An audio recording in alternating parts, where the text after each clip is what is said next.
మాజీ సీఎం జగన్మోహన్ రెడ్డి చిన్నాన మాజీ మంత్రి వైఎస్ వివేకానందరెడ్డి హత్య కేసులో తదుపరి దర్యాప్తు చేపట్టడానికి సిద్ధంగా ఉన్నామని సిబిఐ సమ్మతి తెలియజేసింది. ఈ మేరకు నాంపల్లి ప్రత్యేక కోర్టులో మెమో దాఖలు చేసింది. తన తండ్రి హత్య కేసులో ఇంకా అసలు వాస్తవాలు వెలుగు చూడలేదని, గత ప్రభుత్వ హయాంలో తన భర్తను సిబిఐ అధికారి రామ్ సింగ్ నిందితులుగా పేర్కొంటూ కౌంటర్ కేసు అల్లడానికి జరిగిన కుట్ర తదితరులపై తదుపరి దర్యాప్తు జరగాలని వివేక కుమార్తె డాక్టర్ నర్రెడ్డి సునీతారెడ్డి సిబిఐ కోర్టులో పిటిషన్ దాఖలు చేసిన విషయం తెలిసిందే. ఈ పిటిషన్ బుధవారం మరోసారి విచారణకు వచ్చింది. ఆమె కోరిన విధంగా వివిధ కోణాల్లో తదుపరి దర్యాప్తు చేయడానికి సిద్ధంగా ఉన్నామంటూ సిబిఐ మెమో దాఖలు చేసింది.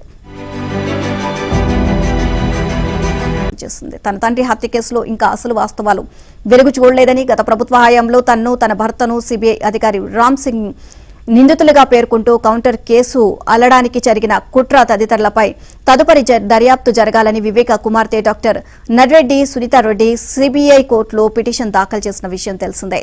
ఈ పిటిషన్ బుధవారం మరోసారి విచారణకు వచ్చింది. ఆమె కోరిన విధంగా వివిధ కోణాల్లో తదుపరి దర్యాప్తు చేయడానికి సిద్ధంగా ఉన్నామంటూ సిబిఐ మెమో దాఖలు చేసింది.